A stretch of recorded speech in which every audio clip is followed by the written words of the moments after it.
Hi friends, எல்லோரும் எப்படி இருக்கீங்க? நல்லா இருப்பீங்க. பேசும் கிரகங்களிலிருந்து உங்கள் நித்யா ராஜேந்திரன். ஃப்ரெண்ட்ஸ், கொஞ்சம் ஒரு மனசுக்கு கஷ்டமான ஒரு விஷயத்தை பற்றி தான் நம்ம இந்த பதிவில் பேச போகிறோம். என் மனசில் இருக்க ஆதங்கத்தையும் உங்கள் கூட பகிர்ந்துக்கணும்னு நான் நினச்சேன். அதுதான் இந்த பதிவு. ஃப்ரெண்ட்ஸ், உங்களுக்கு எல்லாத்துக்குமே தெரியும், இப்போது ஒரு மாதத்துக்கு முன்னாடி சென்னையில் ஒரு அப்பார்ட்மெண்ட்டில் ஒரு குழந்தை வந்து எப்படி அங்கே வந்துச்சுன்னே தெரியல. தவறி விழுந்துருச்சா இல்லை ஏதாவது தவழ்ந்து வந்துச்சா என்னன்னு தெரியல. அந்த ஜன்னலுடைய சன்ஷேடில் அந்த குழந்தை வந்து அப்படியே தொங்கிட்டுருக்கு. அப்புறம் அந்த அப்பார்ட்மெண்ட் வாசிகள்லாம் வந்து கீழே பெட்ஷீட்லாம் விரித்து அந்த குழந்தைய காப்பாற்றுறாங்க. அந்த பெட்ஷீட்லாம் விரித்து அந்த குழந்தை அதில் விழுந்து தப்பிச்சுக்கிற மாதிரி எல்லாம் ஹெல்ப் பண்ணாங்க. அப்புறம் பக்கத்து இதுலேருந்தெல்லாம் வந்து இறங்கி அதை எடுக்கிறதுக்கெல்லாம் ட்ரை பண்ணாங்க. ஓகேங்களா? அந்த குழந்த உயிர் பொழைச்சிருச்சு. அந்த குழந்தைக்கு நல்ல எதுவுமே நடக்கலை. கடவுளர்களால் அந்த குழந்தைக்கு எந்த பிரச்சனையும் இல்லாமல் அது நல்லபடியாக பொழைச்சிருச்சு. ஓகேங்களா? அதை வந்து அந்த எதிர் அப்பார்ட்மெண்ட்டில் இருக்கிற ஒரு அம்மா வந்து வீடியோ எடுத்து போடுறாங்க. அதுலேயே அவங்க சத்தம் போட்டுக்கிட்டே இருக்காங்க, குழந்தை இப்படி இறங்குது, பார்த்து பத்திரம் பிடிச்சிருங்க அப்படின்னு சொல்லி. அது எல்லாமே எல்லாத்துக்கும் இருக்க பதட்டம் தான். கண்டிப்பாக பார்க்குறவங்க பதறுவாங்க, குழந்தைக்கு எதுவும் ஆகிடக்கூடாது அப்படிங்கிறனால அவங்க பதற்றத்தில் அந்த வீடியோவை எடுத்தாங்க, அதை அப்லோட் பண்ணாங்க. ஓகேங்களா? அது எல்லாமே நடந்தது. குழந்தையும் பத்திரமாக காப்பாற்றிட்டாங்க. எல்லாம் நல்லபடியாக முடிஞ்சிருச்சு. ஆனால் ஒரு விஷயம் நடந்ததுங்க.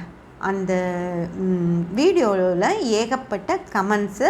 அந்த குழந்தையோட அம்மா அந்த குழந்தைய பார்த்துக்கல அப்படிங்கிறது, எப்படி இப்படி கவனம் இல்லாமல் இருக்காங்க, இந்த காலத்தில் இப்படி லேடிஸ் இப்படி தான் இருக்காங்க அப்படின்னு சொல்லி அந்த ஒரு கமெண்ட். என்ன நடந்துச்சுன்னு உங்களுக்கு தெரியாது. அந்த குழந்தை அங்கே தவறி வர்றதுக்கு காரணம் அவங்க அம்மா தானா அப்படின்னு கூட தெரியாது. அந்த அம்மா வேலைக்கு போயிருக்கலாம், அந்த வீட்டில் வேலைக்கு ஆள் வச்சுட்டு போயிருக்கலாம், அவங்க கூட அந்த குழந்தைய கவனிக்காமல் இருக்கலாம், அல்லது அந்த குழந்தை வீட்டில் பாட்டி இருந்திருக்கலாம், அவங்க குழந்தைய கவனிக்காமல் இருந்திருக்கலாம், ஏன் அவங்க அப்பாவே வீட்டில் இருந்திருக்கலாம், குழந்தையோட அப்பாவே அவர் தூங்கி இருக்கலாம், இல்லை ஒர்க் அட் ஹோம்னு சொல்லி வேலை செஞ்சுட்டு குழந்தை என்ன பண்ணுதுன்னு கவனிக்காமல் விட்டுருக்கலாம். எவ்வளவோ விஷயங்கள் நடந்திருக்கலாம் இல்லையா?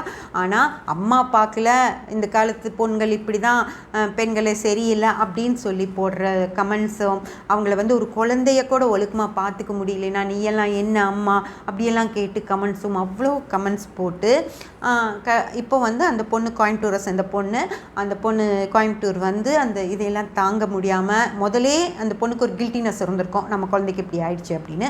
இதில் எல்லாரும் ஊரே திட்டுது. அந்த இது வந்து வெளியே தெரியாமல் இருந்திருந்தால் கூட அந்த அப்பார்ட்மெண்ட் வாசிகள், சொந்தக்காரங்க அப்படி அவங்க மட்டும் திட்டிருப்பாங்க. இப்போது ஊரே எல்லாத்துக்கும் தெரிஞ்சு ஊரே கமெண்ட்ஸில் திட்டுது, கழுவி ஊற்றுது, இந்த பொண்ணு தான் அதான், இந்த பொண்ணு அதான் அப்படின்னு சொல்லி பேசுகிறப்போ அந்த பொண்ணுக்கு அதை மனசு தாங்கிக்க முடியாமல் அந்த பொண்ணு வந்து சூசைட் பண்ணிடுச்சுங்க. இப்போது அந்த பொண்ணு இறந்து போயிடுச்சு. இதுக்கு யார் காரணம் அப்படின்னு பார்த்தா நம்ம தான். அந்த மனசு வலிக்கிற அளவுக்கு அந்த மனசே இனி வாழவே கூடாதுன்னு அந்த பொண்ணு நினைக்கிற அளவுக்கு போட்ட கமெண்ட்ஸ் தான் காரணம் இல்லைங்களா? இப்போது இது மட்டும்தான் இப்படி நடந்திருக்காங்க. ஒரு அப்பா அம்மா கூட காரில் போன ஒரு குழந்தை ஆக்சிடெண்ட் ஆகி குடும்பத்தோடு அவங்க இறந்து போகிறது இல்லையா? எத்தனையோ பேர் கடன் தொல்லை, இல்லை ஏதேதோ பிரச்சனைகள். இதுக்கும் வசதியானவங்க கோயம்புத்தூர்லேயே நடந்தது தான் இது. காரோடு போய் குளத்தில் அப்பா அம்மா 2 குழந்தைங்கள காரோடு கொண்டு போய் குளத்தில் காரோடு விழுந்து அந்த குழந்தைங்க அப்படியே மூழ்கி இறங்குது போச்சு இல்லையா? அதெல்லாம் தப்பு இல்லையா? அந்த அப்பா அம்மா வந்து குழந்தைய கொல்லலையா? எவ்வளவோ பேர் இந்த கடன் தொல்லை காரணமாக விஷம் குடித்து குழந்தைகளுக்கு முதல்ல கொடுத்துட்டு அப்புறம் நம்ம குடிக்கலான்னு நினைப்பாங்க.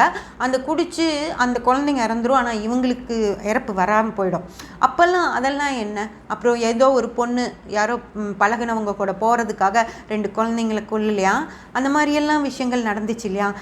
அது எல்லாமே வந்து யாராவது வேணும்னு வந்து இதெல்லாம் செய்கிறது இல்லைங்க. ஏதோ ஒரு காரணத்தினால அவங்க ஜாதகத்தில் இருக்கிற அந்த அந்த அப்படி தான் அவங்க செய்யணும் அப்படின்னு ஒரு விதி. அதனால் அந்த மாதிரியெல்லாம் நடந்துருச்சு. ஒரு ஸ்கூட்டரில் தாத்தா பேரனை ஸ்கூல்லேருந்து கூட்டிகிட்டு போகிறப்போ ஆக்சிடெண்ட் ஆகி தாத்தா தப்பிச்சிட்டாரு, அந்த குழந்தை இறந்துருச்சு. அதெல்லாம் அந்த தாத்தா எப்படி இருக்கும் அவரோட நிலைமை நினச்சி பாருங்கள். மகன் மூஞ்சியை போய் பார்க்க முடியுமா? மருமகளை பார்க்க முடியுமா? அவர் எவ்வளோ மனசு கஷ்டப்பட்டிருப்பாங்க. அந்த கில்ட்டினஸே அவங்கள கொன்றும். இதில் நம்மளும் வந்து கமெண்ட்ஸுங்கிற பேரில் பேசி வந்து அவங்கள கொல்லலாமா அப்படின்னு சொல்லி ஃப்ரெண்ட்ஸ், நீங்கள் எல்லாருமே யோசிச்சு பாருங்கள். தயவு செஞ்சு இந்த கமெண்ட்ஸ் போடுறதுல தப்பெல்லாம் நான் சொல்லலை, நல்ல கமெண்ட்ஸ் போடுங்க. ஒரு அறிவுரை சொல்கிற கூட கமெண்ட்ஸ் போடுங்க. இல்லை நீங்கள் செஞ்சது சரியில்லை, இந்த மாதிரி செஞ்சுருக்கக்கூடாது அப்படின்னு கூட சொல்லுங்கள். அதெல்லாம் கேட்குறக்கு, ஏன்னா நம்ம வந்து பொதுவெளிக்கு வந்தாச்சு அப்படின்னாலே நம்ம வந்து எல்லா தாக்கத்தையும் நம்ம தாங்கிட்டு தான் ஆகணும். அந்த மாதிரி சொல்கிறப்போ பாருங்கம்மா, நீங்கள் இப்படி சொன்னது சரியில்லை, நீங்கள் செஞ்சது சரியில்லை, நீங்கள் இந்த மாதிரி எனக்கு கூட நிறைய போட்டிருக்காங்கங்க, கையாட்டி பேசாதீங்க அப்படின்னுலாம் சொல்லுவாங்க. நமக்கு வந்து கை ஆட்டினா தான் எனக்கு பேச வருது, அதனால் நான் அந்த மாதிரி பேசுகிறேன், என்னோட இது அது. அந்த மாதிரி சில விஷயங்கள் எல்லாம் சொல்லியிருக்காங்க. ஆனால் தேவையே இல்லாமல் அவங்க மனசு நோகடிக்கிற மாதிரி, நீ மோசம், நீ தப்பு, உனக்கு தெரியாது, நீ இதெல்லாம் ஒரு பொழப்பா, இந்த மாதிரியெல்லாம் கமெண்ட்ஸ் ஏன் வருது? என்ன உங்களுக்கு கோவம்? ஒருத்தர் மேலே என்னங்க அப்படி ஒரு கோவம் வரும்? இப்போ அந்த பொண்ணு அந்த குழந்தைய கவனிக்காமையே அந்த குழந்தை பால்கனிக்கு வந்து கீழே விழுந்துருச்சு, பால்கனிக்கு வந்துருச்சு அப்படின்னே வச்சுக்கலாம். என்ன ஒரு பொண்ணு பால் காய்ச்சிட்டு இருக்கப்போ அங்கே நின்று கூட கேஸ் கிட்ட நின்று பார்க்குறப்போ குழந்தை தவழ்ந்து வந்திருக்கலாம். பால் காய்ச்சக்கூடாதா ஒரு பொண்ணு? இல்லத்தரசி தானே, வீட்டில் இருக்க வேலைகளையெல்லாம் அவங்க செஞ்சு தானே ஆகணும். அந்த ஒரு நேரம் ஏமாந்து போயிடுச்சு அப்படின்னு வச்சுக்கோங்களேன், எவ்வளவோ பேருக்கு அது பாடமாக இருந்துட்டு போகட்டுமே. ஏன் அவங்கள அப்படி வாய்க்கு வந்த மாதிரி எல்லாம் திட்டணும்? அசிங்கமாக திட்டுறது ஏன் இப்படி செய்கிறீங்க? சரி, வேண்டாம், ஒன்றும் வேண்டாங்க. ஒரு ஜோதிட சேனல் தான் நான் வச்சு நடத்திட்டுருக்கேன். நான் அந்த விஷயங்களை பற்றி நான் போட்டுட்ருக்கேன். பிரேம்லதா விஜயகாந்த் வந்து பூ வச்சுருக்காங்க, ஒரு பழமைவாதம் அப்படின்னு சொல்லி நான் ஒரு வீடியோ போட்டிருக்கேன். அதில் வந்து பிரேம்லதா விஜயகாந்த் பூ வச்சுருக்கிறத பற்றி அந்த வீடியோவில் கீழே நிறைய தப்பான கமெண்ட்ஸ் வந்துச்சு. அதுக்கு தான் நான் கேட்டிருக்கேன், ஏன் இப்படி இருக்கீங்க? அவங்க பூ வச்சுக்கிட்டா என்ன தப்பு? அவங்க ஒரு பொண்ணாக பிறந்தப்புலேருந்து வச்சுட்டு இருந்த பூவை அவங்க கணவருக்காக விடணும்னு அவசியம் இல்லை அப்படின்னு தான் நான் சொல்லியிருக்கேன். அந்த வீடியோவை முழுமையாக பார்த்துட்டு அதுக்கு கமெண்ட்ஸ் போட்டால் கூட அது ஏற்றுக்கலாம். ஆனால் அதுக்கு போடப்பட்ட ஷார்ட்ஸில் ஒரு நிமிஷத்தில் எவ்வளோ விஷயங்க சொல்ல முடியும்? அந்த ஷார்ட்ஸ் போட்டதுக்கு நீ யார் அதை பேச, நீ எப்படி பேச, அது கூட அந்த அம்மா மேலே உங்களுக்கெல்லாம் இருக்கிற பிரியத்தில் அப்படின்னு சொல்லலாம். ஆனால் லூஸு, உனக்கு என்னடி தெரியும், யாருடி நீ? ஏங்க ஒரு பொண்ணை டீன்னு சொன்னாதான் உங்கள் மனசு ஆறுமா? ஏன் எனக்கு 50 வயசு ஆகுது, இந்த உலகத்துக்கு நான் வந்து ஒரு விஷயத்த சொல்லக்கூடாதா? 50 வயசு வாழ்ந்த எக்ஸ்பீரியன்ஸ் எனக்கு இருக்குல்ல, அதில் நான் ஒரு விஷயத்த சொல்கிறேன். நீ ஏன் அவ்வளோ கோவம் வருது? என்னை விட பெரியவங்களாக இருந்தால் ஏம்மா இப்படி சொன்னேன்னு கேளுங்க, என்னை விட சின்னவங்களாக இருந்தால் ஏம்மா இப்படி சொல்கிறீங்கன்னு கேளுங்க. இல்லை என்னக்கா இப்படி பேசுகிறீங்க? எவ்வளோ பேர் என்ன அக்கான்னு சொல்லி கமெண்ட்ஸ் போடுறீங்க, எவ்வளோ பேர் அம்மான்னு சொல்லி கமெண்ட்ஸ் போடுறீங்க. நல்லா இருக்கு, என்னது அது? லூஸு, வாடி போடி, அசிங்கமா இல்லையா? உங்களோட கேரக்டர் தாங்க அதில் தெரியுது. நீங்கள் யாரோ நான் யாரோ, என்ன லூஸுன்னு உங்களுக்கு சொல்ல முடியுது அப்படின்னா உங்கள் மனசில் எவ்வளோ வன்மம் இருக்குது அப்படிங்கிறது தானே தெரியுது. அப்புறம் என்ன ஒரு விஷயம் போட்டாலும் நீ யார் அதை சொல்லனா? ஏன் சொல்லக்கூடாது? இந்த உலகம் எனக்கும் ஆனது தானே, உங்களுக்கெல்லாம் எப்படி இந்த உலகம் இருக்கும் அது மாதிரி இப்போ என்னன்னு இல்லை, எல்லா யூடியூபர்ஸுமே அவங்க கருத்துக்களை அவங்களுக்கு பதிவு பண்ணுறாங்க. உங்களுக்கு இஷ்டம்னா அந்த கருத்தை கேளுங்க, உங்களுக்கு இஷ்டம் இல்லைன்னா அதை தான் விட்டுட்டு போங்க. அது ஒன்றும் நீங்கள் பார்த்தே ஆகணும்னு யாரும் உங்கள் கண்ணை அதில் தான் வச்சு பார்க்கணுன்னுலாம் யாரும் சொல்லலை. உங்களுக்கு வேண்டான்னா இப்படி ஸ்வைப் பண்ணிங்கன்னா அது போயிடும். அந்த மாதிரி போக வேண்டியது தானே. அதை விட்டுட்டு நீ யார் பேச, உனக்கு என்ன ரைட்ஸ் இருக்குது? எல்லாத்துக்குமேங்க யாரையாவது ஒருத்தங்களை பார்க்குறப்போ அப்படி சொல்கிறாங்க, எங்களுக்கு அப்படி கமெண்ட்ஸ் வருதுக்கா, இதுவும் அவ்வளோ கஷ்டமாக இருக்குது அதெல்லாம் கேட்குறக்கு அப்படின்னு சொல்லிட்டு. அந்த பிரேம்லதா விஜயகாந்த் அவங்களுக்கு நான் போட்ட அந்த பழமைவாதம் அப்படிங்கிற வீடியோவில் நைட்டு யாரோ ஒரு கமெண்ட் போட்டிருந்தாங்க. காலையில் நான் 6 மணிக்கு எந்திரிச்சதும் நான் எப்போவுமே அவங்க வீடியோஸ்க்கு கமெண்ட்ஸ் வந்திருக்கா, எவ்வளோ வியூஸ் போயிருக்கு அப்படின்னு காலையில் எந்திரிச்சதும் பார்ப்போம். ஒரு ப்ரஷ் கூட பண்ணாமல் அதை பார்த்தா தான் எங்களுக்கெல்லாம் திருப்தியாக இருக்கும். அதை ஓப்பன் பண்ணதும் புருஷன் செத்தா நீ போட்டு வைப்பியா, பூ வைப்பியா அப்படின்னு கேட்குறீங்களே, அந்த காலையில் ஃபஸ்ட்டு கமெண்ட்டு அதை கேட்குறப்போ எங்களுக்கெல்லாம் எவ்வளோ கஷ்டமாக இருக்கும் அப்படின்னு சொல்லி யோசித்து பார்க்கணுங்க. ஒருத்தரை வந்து இவ்வளவு கஷ்டப்படுத்தி உங்களுக்கு என்ன வரும்?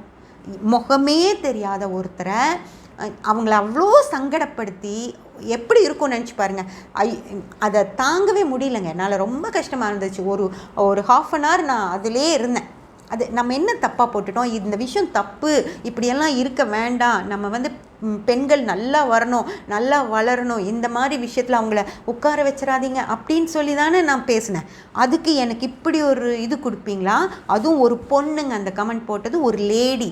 எப்படிங்க ஒருத்தரை வந்து அவ்வளோ ஒரு மனசு கஷ்டமாக இருக்காதா? உங்கள் வீட்டில் குழந்தைங்க இருப்பாங்க, பெண் குழந்தைங்க இருப்பாங்க, நாளைக்கு எதுவும் அப்படியெல்லாம் ஆகிடக்கூடாது, அப்படி தானே ஒரு அம்மா நினைப்பா. அப்பேற்பட்ட ஒரு லேடி இன்னொரு பொண்ணை பார்த்து இந்த மாதிரி ஒரு வார்த்தை சொல்கிறாங்க அப்படின்னா, அப்போது அது என்ன குணம்? அந்த மனசு என்ன மனசு? இப்படி கெட்டு போயிருந்தா அந்த மாதிரியான வார்த்தைகளையெல்லாம் சொல்ல முடியும். இது வந்து ரொம்ப அழகான ஒரு விஷயமா சொல்கிறேங்க. இன்னும் ரொம்ப மோசமாக அசிங்கமாக கமெண்ட்ஸ் போடுறீங்க. அதுவும் உங்களுக்கு யாருன்னே தெரியாதவங்களோட மனசை நீங்கள் கஷ்டப்படுத்துறதுனால உங்களுக்கு என்ன கிடைக்கும்? எனக்கு புரியவே இல்லைங்க. அடுத்தவங்க மனசை கஷ்டப்படுத்துறதுனால உங்களுக்கு என்ன கிடைக்கும்னு உங்களுக்கு வேணால் தெரியுமோ தெரியாதோ தெரில, இல்லை உங்களுக்கு அதில் ஒரு சந்தோஷம் கிடைக்குமோ என்னமோ அது எனக்கு தெரியாது. ஆனால் ஒரு விஷயம் கிடைக்குங்க, கர்மா அப்படின்னு சொல்லி ஒரு விஷயம் கண்டிப்பாக கிடைக்கும். அடுத்தவங்க மனசை புண்படுத்திட்டு நம்ம நல்லா இருக்கலாம் அப்படின்னு மட்டும் நினச்சிடாதீங்க. சரி, நான் கமெண்ட் போட்டது யாருக்கு தெரிய போதா, யாருக்கு போட்டனோ அவளுக்கு மட்டும்தானே தெரிய போகுது, அவள் வந்து என்னை என்ன பண்ணிடுவா அப்படின்னு நினைக்காதீங்க. எனக்கு மட்டும் தெரியாது, இல்லை வேறு யூடியூபர்ஸ்க்கு மட்டும் தெரியாது, கடவுளுக்கு தெரியும். அவர் பார்த்துட்ருக்காருல்ல, நீங்கள் என்ன பண்ணுறீங்க, எப்படி பண்ணுறீங்க, எதுக்கு பண்ணுறீங்க, எல்லாமே அவர் பார்த்துட்ருக்காருல்ல. அவர் எழுதி வச்சிருப்பார் பாருங்க உங்கள் தலையில் அந்த கமெண்ட்டை, கத்தி மாதிரி உங்கள் தலைக்கு மேலே தொங்கிட்டே இருக்கும், எப்போ வேணாலும் இறக்குவார். அன்னைக்கு தாங்கவே முடியாது உங்களால்.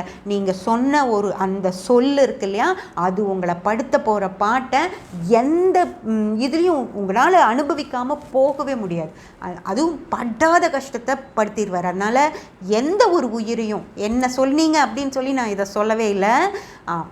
அவ்வளோ மோசமான கமெண்ட்ஸ் போட்டு ஒரு உயிரையே எடுக்கிற அளவுக்கு நம்மளுக்கு கமெண்ட்ஸ் போட முடியும் அப்படின்னா, அந்த பொண்ணு எவ்வளோ சித்திரவதைப்பட்டு அந்த பொண்ணு செத்துருக்கும். அந்த வீடியோ கீழே வந்த கமெண்ட்ஸில் அதுவும் தப்பாக அந்த பொண்ணை பேசின அத்தனை பேர்த்துக்கும் அந்த சாவோட கர்மா வந்து சேரும் ஃப்ரெண்ட்ஸ். அதை வந்து அனுபவிக்க முடியாமல் கஷ்டப்படுவீங்க.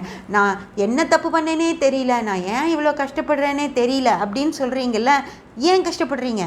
தெரியாமல் நீங்கள் செஞ்ச தப்புகளுக்கும் பாவத்துக்கும் தான் நீங்கள் கஷ்டப்பட்டுட்ருக்கீங்க. அந்த தப்பை இந்த மாதிரியெல்லாம் செய்யாதீங்க. யாராவது உங்களுக்கு தெரிஞ்சவங்களை நீங்கள் திட்டினாவே அது தப்பு. உங்களுக்கு யாருன்னே தெரியாத ஏதோ அவங்களோட கருத்துக்களை அவங்க பதிவு பண்ணிகிட்ருக்காங்க. உங்களுக்கு இஷ்டம்னா அதை பாருங்கள், உங்களுக்கு இஷ்டம் இல்லையா தள்ளி விட்டுட்டு போயிட்டே இருங்க. அதை விட்டுட்டு அவங்கள பற்றி தப்பா அசிங்கமாக உன் பொண்ணா நீ செய்வியா, உன் பையனாக இருந்தால் நீ இப்படி பண்ணுவியா, அது என்னங்க வார்த்தை? ஊரில் இருக்கிற பசங்க கெட்டு போகக்கூடாது அப்படின்னு தான் அவங்களுக்கு ஒரு நல்ல விஷயத்தை நம்ம சொல்கிறோம். உன் என்ன சொல்லுவியா அப்படின்னு திருப்பி எங்களையே கேட்டீங்க அப்படின்னா என்ன அர்த்தம்? அதுக்கு உங்களுக்கு இஷ்டம் இல்லையா, ஒரு இப்படின்னீங்கன்னா அது போயிடும். அதை விட்டுட்டு அதுக்கு ஒரு கமெண்ட்ஸும் அதுவும் அவ்வளோ மோசமாக அருவருப்பாக அசிங்கமாக போட்டு அத்தனை கருமாவையும் உங்கள் தலையில் தான் நீங்கள் சுமந்துக்கு போகிறீங்களோ தவிர, நீங்கள் அப்படி போட்டதுனால எங்களுக்கு ஒன்றுமே வராது. கொஞ்ச நாள் கஷ்டமாக இருக்கும். இந்த யூடியூப் போட்டு உங்கள் கமெண்ட்ஸ் எல்லாம் கேட்டு உங்களுக்கு கொஞ்ச நாள் கஷ்டமாக தான் இருக்கும். அதுக்கப்புறம் நாங்கள் பழகிடுவோம், இப்படி தான் கமெண்ட்ஸ் வரும் அப்படின்னு தெரிஞ்சே நாங்கள் எங்கள் வேலைகளை பார்த்துட்டு நாங்கள் போயிடுவோம். அதனால் பாதிக்கப்படவே மாட்டோம். ஆனால் உங்களுக்கு அந்த கருமா உங்கள் தலையில் தான் விடியும். அதை நல்லா ஞாபகம் வச்சுக்கோங்க. அதே மாதிரி நான் இன்னொன்று சொல்கிறேன், உங்கள் ஜாதகத்தில் ஒரு மோசமான நேரம் இருக்குது அப்படின்னு வச்சுக்கோங்களேன். உங்கள் கமெண்ட்ஸை எடுத்து யாராவது சைபர் கிரைமுக்கு அனுப்புனாங்க அப்படின்னா அதுக்கப்புறம் வரப்போகிற பிரச்சனைகளை நீங்கள் தான் ஃபேஸ் பண்ணுமோ தவிர வேறு யாருக்கும் எந்த பிரச்சனையும் வராது. அதுவும் நம்ம போய் அங்கே கொடுத்துட்டு வரணும்னு கூட இல்லை. ஜஸ்ட்டு இந்த இதிலேருந்து எனக்கு இப்படி ஒரு கமெண்ட் வந்திருக்கு, இது எனக்கு கஷ்டமாக இருக்குது அப்படின்னு சொல்லி கொடுத்தா போதுங்க. அதுக்கு என்ன பண்ணணுமோ அவங்க பண்ணுவாங்க. அப்புறம் ஈஸியாக உங்களை ஐடென்டிஃபையும் பண்ணிடுவாங்க. அதுக்கப்புறம் இந்த சொசைட்டியில் உங்களுக்கு தலை நிமிர்ந்து நடக்க முடியுமான்னு பாருங்கள். இவ்வளோ கேவலமான கமெண்ட் இவன் போட்டான் அப்படின்னு பக்கத்து வீட்டுக்காரங்களுக்கு தெரிஞ்சது அப்படின்னா அவங்களை எவ்வளோ கேவலமாக பார்ப்பாங்க அப்படின்னு சொல்லி யோசனை பண்ணி பாருங்கள். அதனால் கமெண்ட்ஸ் போடுறதுக்கு முன்னாடி நல்ல கமெண்ட்ஸ் போடுற எல்லாத்துக்கும் நன்றிங்க, அதில் எந்த பிரச்சனையும் இல்லை. அதே போல் ஒரு விஷயத்தில் தப்பு இருக்குது அப்படின்னா அந்த தப்பை சுட்டி காட்டி போடுறதுலையும் கரெக்டு. அது வந்து நம்ம திருத்திக்கிறதுக்கான ஒரு விஷயம். நீங்கள் தாராளமாக ஒரு விஷயத்த சொல்லி கொடுக்கலாம். இப்படி செய்யாதீங்க, இது மாதிரி செய்யுங்க அப்படியெல்லாம் நீங்கள் சொல்லலாம். அதை பற்றி அந்த மாதிரி கமெண்ட்ஸ் போடுறவங்கள பற்றி நான் எதுவுமே சொல்லலை. அந்த மாதிரி கமெண்ட்ஸ் எனக்கே நிறைய வந்திருக்கு. இந்த மாதிரி செய்யுங்க, இப்படி போடுங்க, இது இந்த இந்த விஷயத்தை இன்னும் எலாபரேட்டாக சொல்லுங்கள், அப்புறம் ரொம்ப வளவலன்னு பேசாதீங்க, அப்படியெல்லாம் கூட கமெண்ட்ஸ் வருது. அதனாலையெல்லாம் எந்த பாதிப்பும் இல்லை. ஆனால் அசிங்கமாக அருவருப்பாக போடுறீங்க பார்த்தீங்களா? ஒருத்தரை வந்து ஒருத்தர் எதுக்குங்க நீங்கள் திட்டணும்? என்ன அவசியம் இருக்குது திட்டுறக்கு? உங்களுக்கு பிடிக்கலையா நீங்கள் விட்டுட்டு போயிட்டே இருங்க. அவங்க என்ன உங்கள் சொந்தக்காரங்களா நீங்கள் திட்டுறக்கு? இல்லை உங்கள் பொண்ணு பையனா திட்டுறக்கு? இல்லை உங்கள் அம்மா அப்பாவா ஒருத்தரை நம்ம வந்து திட்டி திருத்தி அதெல்லாம் பண்ணணும் அப்படின்னு? அப்படியே திட்டுறதுனா கூட நீங்கள் போடுற மாதிரி கமெண்ட்ஸில் யாரும் திருந்த மாட்டாங்க. திரும்பவும் இப்படியெல்லாம் கமெண்ட் பண்ணிங்கன்னா கோவம் தான் வரும். அது மட்டும் இல்லை, உங்களுக்கு கருமா வண்டியாக சேருங்க. அதை நல்லா ஞாபகம் வச்சுட்டு எந்த பிரச்சனையும் யாருக்கும் கொடுக்காம வாழ்கிற வழியை தயவு செஞ்சு பாருங்கள். தவறான கமெண்ட்ஸ் போடுறவங்க தயவு செஞ்சு திருந்துற வழி பாருங்கள். சப்ஸ்கிரைப் பண்ணி பெல் பட்டன் ப்ரெஸ் பண்ணி வச்சுக்கோங்க. அப்போ தான் நான் போடுற எல்லா பதிவுகளும் உங்களுக்கு கிடைக்கும். லைக் பண்ணி ஷேர் பண்ணி கமெண்ட் பண்ணிங்கன்னா எனக்கு சப்போர்ட்டிவாக இருக்கும். தேங்க்யூ.